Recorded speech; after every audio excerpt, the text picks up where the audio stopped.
شفاعات وهذا مطلبي يا نبي. Bismillahirrahmanirrahim. Assalamualaikum warahmatullahi wabarakatuh. Ila hadratin Nabiyil Mustafa Sayyidina Muhammad Rasulillah sallallahu alaihi wasallam wa ala alihi wa ashabihi wa azwajihi wa dhurriyyatihi wa ahli baitil kiram wa ila hadratin hadzal kitab Al-Fatihah. A'udzu billahi minasy syaithanir rajim. Bismillahirrahmanirrahim. Alhamdulillahi rabbil alamin. Arrahmanir rahim. Maliki yaumiddin. Iyyaka na'budu wa iyyaka nasta'in. Ihdinas siratal mustaqim.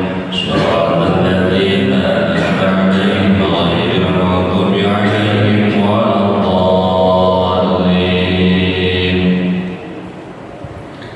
Bismillahirrahmanirrahim. Alhamdulillahirabbil alamin. Wassalatu wassalamu ala asyrafil mursalin sayyidina wa maulana Muhammadin wa ala alihi wa sahbihi ajma'in, amma ba'du. Faqad qala Allah ta'ala fil Qur'anil Karim wa huwa asdaqul qailin. A'udzu billahi minasy syaithanir rajim wa dzakir fa inna dzikra tanfa'ul mu'minin. Al-ayat. Para pengurus Mushola An-Nur yang saya hormati, para jamaah kaum muslimin rahimakumullah. Alhamdulillah wa syukurillah atas izin Allah kita bersama-sama dapat bertemu dan berkumpul dalam rangka melaksanakan pengajian rutin. Mudah-mudahan perkumpulan kita ini ada dalam ridha Allah, ada dalam rahmat Allah Subhanahu wa ta'ala. Tidak lupa salawat beserta salam mudah-mudahan dilimpahkan kepada junjungan Allah, yakni Habibana wa Nabiyana wa Maulana Muhammad sallallahu alaihi wasallam, juga kepada para keluarga, sahabat, juga pengikutnya yang setia selalu melaksanakan ajarannya sampai hari kiamat. Mari kita lanjutkan kajian Aqidah Islamiyah. Sifat mana ya? Kalam ya. Sifat kalam sama bahasa udah kan? Allah melihat, Allah mendengar, Allah melihat, udah ya. Dengan sifat kalam. Kemana ya? Sifat kalam ya. Wujud kita maqamu khalafalil awadisi qiyamun binafsi wa daniyan qudrati rada ilmu hayasama basar kalam qadiran muridan aliman hayyan sami'an basiran mutakaliman. Bismillahirrahmanirrahim. Wa yajibu lan wajib, wajibnya menurut akal fi haqqihi ta'ala, pada hak Allah ta'ala, pada zat Allah ta'ala, al-kalamu sifat kalam. Wajib menurut akal Allah tersifati oleh sifat kalam, artinya Allah itu berfirman, ngandikan. Akal kita mengerti bahwa Allah itu tersifati oleh sifat kalam,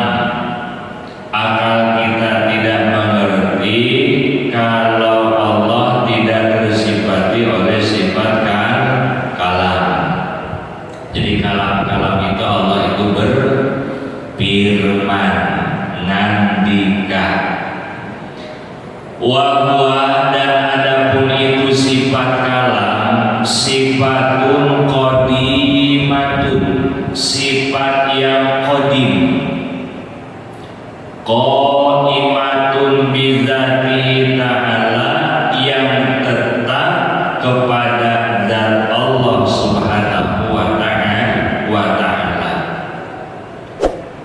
Nah, kalamnya Allah, berfirman ya Allah, laisa biharfin, bukan dengan huruf, tidak ada huruf, wala sautin, dan tidak ada suara. Laisa biharfin wala sautin.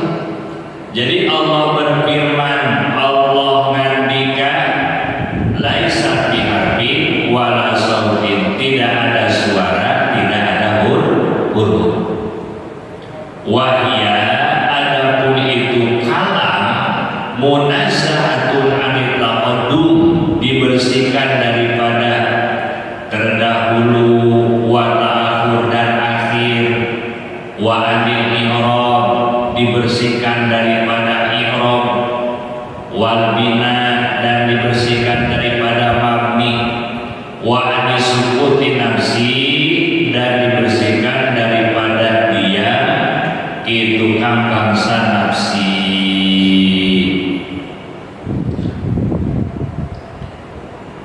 Bi anna yusiro, dengan bahwasanya tidak berjalan, tidak menyamarkan fi nafsihi, pada zat Allah Ta'ala, opo al-kalamu, kalam, ma'al qudrati alaihi, beserta kuasanya itu kalam. Kemudian wa munazzatun anil afal al-batiniyah, dibersihkan itu kalam daripada panca bahaya yang bangsa batin.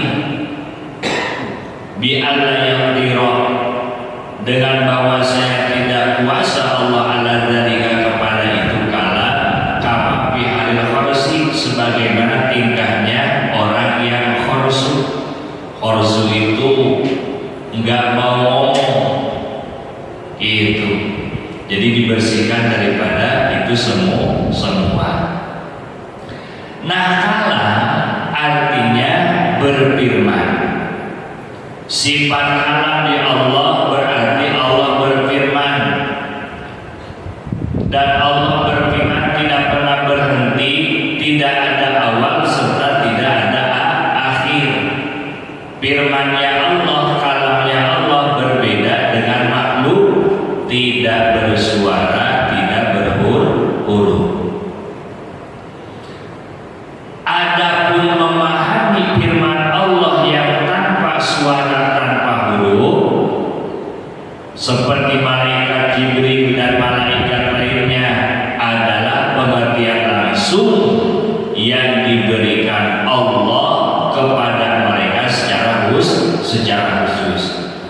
Jadi malaikat Jibril dan malaikat lainnya diberi pengertian oleh Allah, diberi paham oleh Allah, tanpa melalui suara dan huruf, juga tanpa alat-alat komunikasi lainnya. Contoh, bisikan hati sanubari rohani untuk mengatakan sesuatu atau untuk memerintahkan kepada seluruh anggota badan tanpa melalui suara atau huruf, tapi seluruh anggota tubuh mengerti akan perintah itu. Contoh begini, pipi kita gatal, pipi gatal.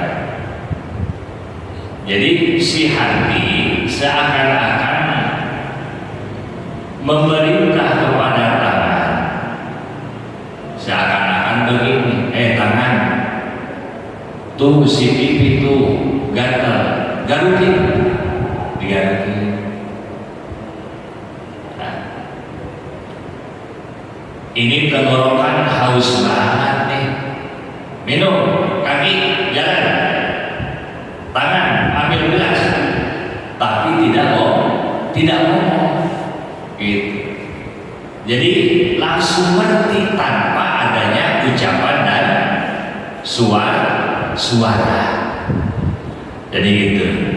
Tapi Tidak berarti firman Allah seperti bisikan hati tadi, ya, seperti pipi kita gatal melalui tangan digarukin tanpa si lisan itu ucap, tapi sudah otomatis. Nah, tidak berarti firman Allah itu seperti bisikan hati tadi, sebab kalam Allah adalah berbeda dengan kalam makhluk. Firman Allah berbeda dengan ucapan makhluk. Hanya perbandingannya seperti itu. Jadi supaya memahami, jadi kalam Allah, firman-Nya Allah tidak ada suara, tidak ada huruf, tidak ada huruf. Juga tidak seperti isyarat atau anggukan kepala. Kamu lagi pusing ya? Kamu lagi gak punya duit ya? Dan ngangguk banget. Nah, adapun Al-Quran yang berhuruf dan dapat dilafalkan, nah Al-Quran itu adalah kalamullah yang sudah tertulis dalam Lauhil Mahfuz. Nanti di depan proses turunnya Al-Quran. Kan Al-Quran itu adalah kalamullah. Nah, Al-Quran yang berhuruf dan dapat dilafazkan, dapat diucapkan itu adalah kalamullah yang sudah tertulis dalam Lauhil Mahfuz. Jadi Lauhil Mahfuz papan yang besar disebut kalam dal. Dari dal itu yang menunjukkan, yang sudah berhuruf dan dapat dilafazkan, dapat diucapkan dengan lisan. Adapun yang tidak berhuruf dan tidak bersuara disebut kalam madlul yang ditunjukkan. Jadi dal yang menunjukkan, madlul yang ditunjukkan, gitu. Sedangkan kalam dal adalah yang menunjukkan, maka antara dal dan madlul itu isinya itu sama isinya, yakni kalamullah madlul disamakan artinya dan ditulis oleh kolam di atas Lauhil Mahfuz. Jadi ada dal, ada madlul. Kalau dal yang menunjukkan, kalau madlul yang ditunjukkan. Umpama di depan ada tulisan 100 meter Masjid An-Nur. Berarti itu apa? Dal yang menunjukkan. Berjalan 100 meter. Oh, ternyata Masjid An-Nur. Nah, Masjid An-Nur ini madlul yang ditunjukkan. Jadi antara dal dan madlul itu sama artinya. Nah, kemudian ta'alluq sifat kalam, hubungan kaitan. Sifat kalam mempunyai 3 hubungan atau ta'alluq. 1 ta'alluq ibadah, 2 ta'alluq taqiyah, 3 ta'alluq maratib. Pertama daripada ta'alluq sifat kalam adalah ta'alluq ibadah. Ibadah itu kegunaan, kemanfaatan.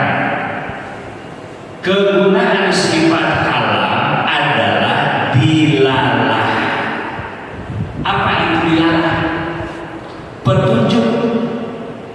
Ya, dilalah itu adalah petunjuk. Jadi kalamullah itu ta'alluq ibadahnya adalah dilalah, petunjuk.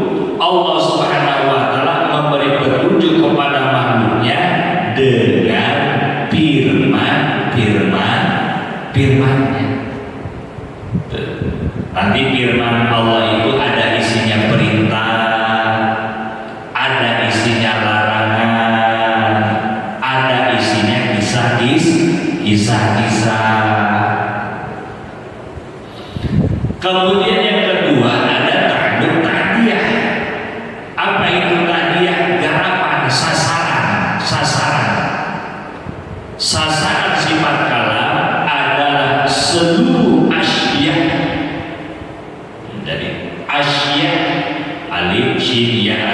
hamzah asya, baik wajibul wujud, mustahilul wujud, atau mungkinul wujud, yakni seluruhnya difirmankan oleh Allah Subhanahu wa Ta'ala. Wajibul wujud, wajib adanya dan Allah dan sifat-sifatnya. Mustahilul wujud, Allah punya anak, Allah punya bapak, itu mustahil. Mungkinul wujud, jadi mungkinul wujud itu mungkin adanya.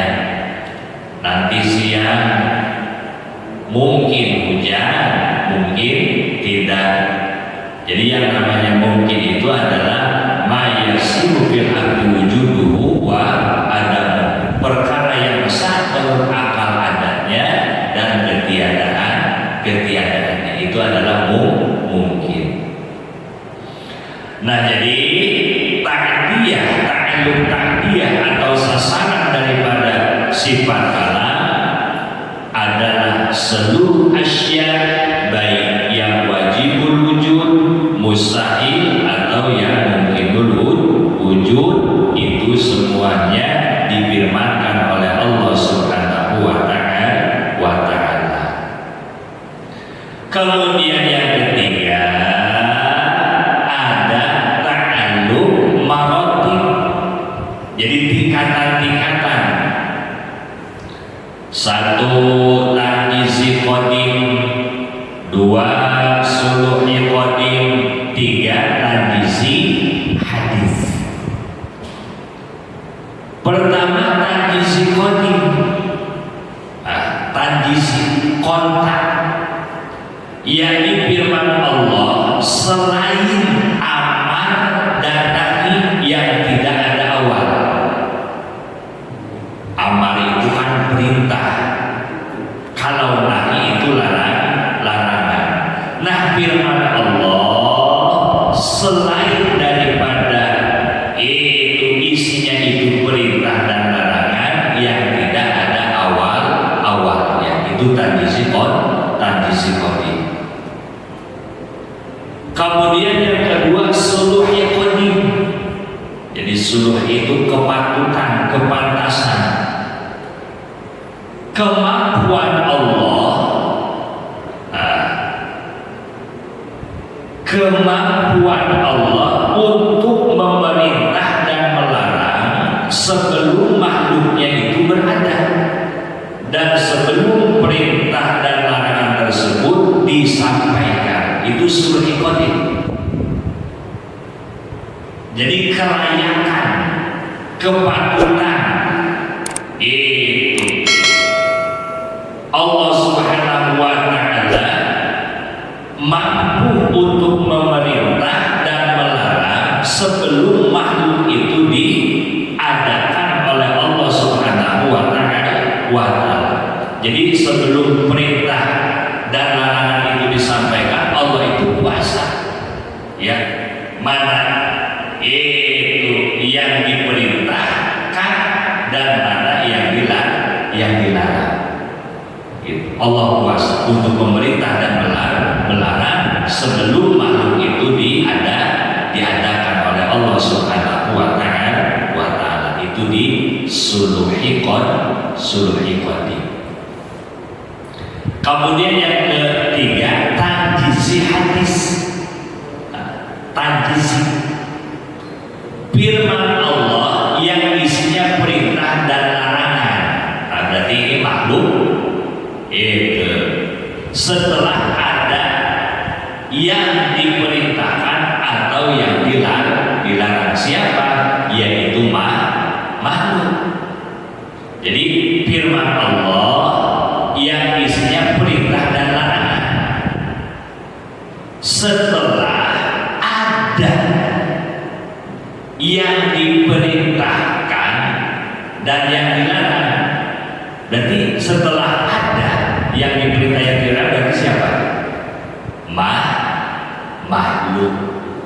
Kalau dalam suluh hikmah sebelum makhluk diadakan, nah dalam tanjizi hadis itu firman Allah yang isinya perintah dan larangan setelah ada adanya makhluk selaku yang diperintah dan yang dilarang oleh Allah Subhanahu wa Ta'ala.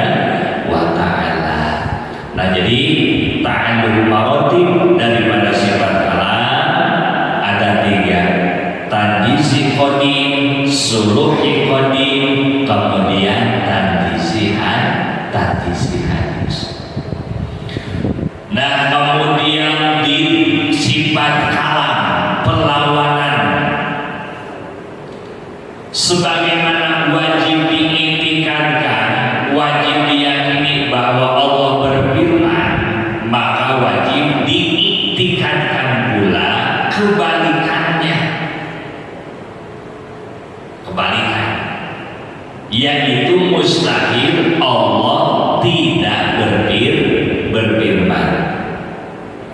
Makanya itu wadiduha, adapun lawan daripada sifat kalam al-hukmu, yaitu hukmu bisu, wa huwa al-khorsu, adapun hukmu itu khorsu bisu.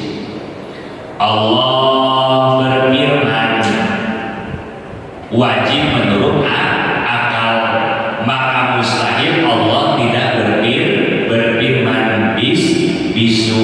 Berarti itu adalah mustahil, akal kita tidak mengerti. Nah, gambarannya nih, sebagaimana wajib diyakini, wajib diiktikadkan bahwa Allah berfirman, maka wajib diyakini pula kebalikannya, yaitu mustahil Allah tidak berfirman. Gambaran sama sekali Allah tidak pernah berfirman, ini mah mustahil, perlawanan daripada sifat kalam atau din. Sama sekali Allah tidak berfirman. Kemudian yang kedua, Allah berfirman dengan ada awalnya, ada akhirnya. Kan kalau yang wajibnya tadi, yang namanya sifat kalam sifatun qadimatun, sifat yang qadim, qadimatun bidzatihi, yang tetap kepada zat Allah, tidak ada awal, tidak ada akhir kalam Allah. Nah, lawannya Allah berfirman dengan ada awal atau akhir. Tadi Allah tersifati oleh sifat kalam, kalamnya Allah laisa biharfi wala sautin, tidak ada suara, tidak ada huruf. Nah, perlawanannya firman Allah bersuara atau berhuruf atau seperti alat komunikasi lainnya. Nah, berarti itu adalah berarti itu perlawanan daripada kalam. Kemudian Allah berfirman tidak mukhalafah. Berarti kalau tidak mukhalafah itu beda. Kalau tidak beda berarti sama dengan makhluk. Kemudian kalamullah tidak wahdaniyah. Nah, semua gambaran tadi adalah mustahil adanya di zat Allah Subhanahu wa Ta'ala. Jadi kita harus meyakini bahwa Allah Subhanahu wa Ta'ala tersifati oleh sifat kalam, artinya Allah itu berfirman. Kemudian dalil adanya sifat kalam, wa kallamallahu Musa taklima, surat An-Nisa ayat 64. Wa kallama, dan telah berfirman siapa Allah, Gusti Allah, Musa kepada kanjeng Nabi Musa, taklima dengan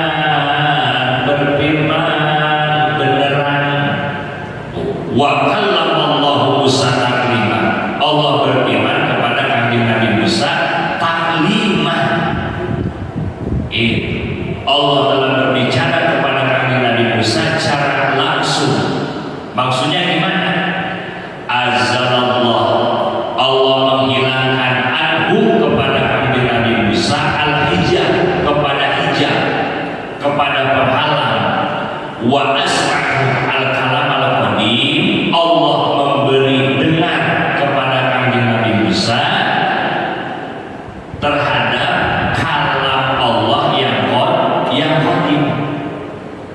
Jadi maksud Allah Subhanahu wa taala berfirman kepada kami Nabi Musa alaihissalam takliman, dengan berbicara secara langsung, dalam arti Allah menghilangkan penghalang, menghilangkan hijab, sehingga kami Nabi Musa diberi dengar oleh Allah kalam Allah yang qadim.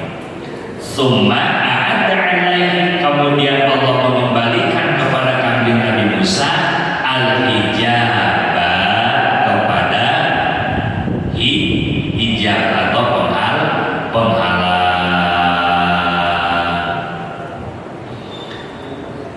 Ayat ini bukan berarti menunjukkan kalau Allah bersuara, tapi Nabi Musa telinganya dibuka hijab atau dibuka penghalang sehingga dapat mendengar kalam madlul. Tadi madlul itu apa? Yang ditunjukkan. Kalau dal yang menunjukkan. Nah, Nabi Musa dapat mendengar kalam madlul yang mukhalafah. Jadi kalam itu yang berbeda dengan makhluk, yang isinya adalah ayat selanjutnya, inni anallahu la ilaha illa ana fa'budni qad akhrajtukum min ardi misri biyadin syadidatin fa'buduni wa la ta'budu ghairi. Ini sesungguhnya aku aku adalah Allah, la ilaha illa ana, tidak ada Tuhan kecuali aku. Fa'bud, maka engkau harus menyembah, maka engkau harus ibadahi kepadaku. Qad akhrajtukum, nyata aku telah mengeluarkan kepada kamu min ardi misri, daripada tanah Mesir, biyadi syadidatin, daripada kekuasaan yang kuat. Fa'buduni, maka sembahlah aku, wala ta'budu ghairi, dan janganlah engkau menyembah selain daripadaku. Nah, itu adalah wa kallama Allah Musa taklima, dalil daripada sifat kalam. Kemudian bagaimana pandangan hukum syara terhadap sifat kalam? Pertama, hukum syara mewajibkan kepada seluruh mukallaf. Siapa mukallaf? Orang yang balik dan berakal, agar mengiktikankan, meyakini bahwa Allah mempunyai sifat kalam. Dengan kita ngaji akidah Islamiyah, ngaji tauhid, harus menjadi sebuah keyakinan di hati bahwa Allah mempunyai sifat kalam.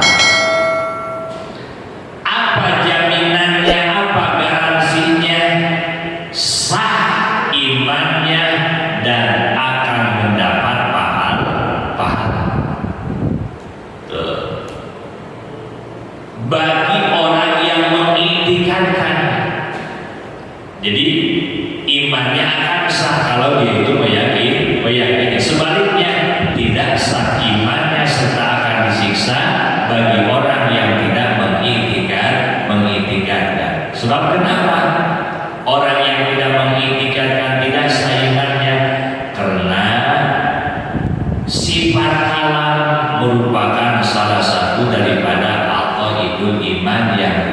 50. Jadi harus yakin bahwa Allah tersifati oleh sifat kalam. Kemudian asyari'u, Allah dan Rasulnya membenarkan pendapat akal. Allah dan Rasul membenarkan pendapat akal. Kan wajib akli, Allah tersifati oleh sifat kalam. Membenarkan pendapat akal bahwa Allah mempunyai sifat kalam, juga telah memberi petunjuknya di dalam Al-Quran mana? Wa kallamallahu Musa taklima. Itu merupakan dalil daripada sifat kalam. Allah dan Rasulnya membenarkan pendapat akal bahwa Allah mempunyai sifat kalam. Kemudian proses turunnya Al-Quran, Al-Fatihah. Bismillahirrahmanirrahim. Iyyaka na'budu wa iyyaka nasta'in. Shiratal ladzina an'amta 'alaihim ghairil maghdubi 'alaihim waladdallin. Rabbana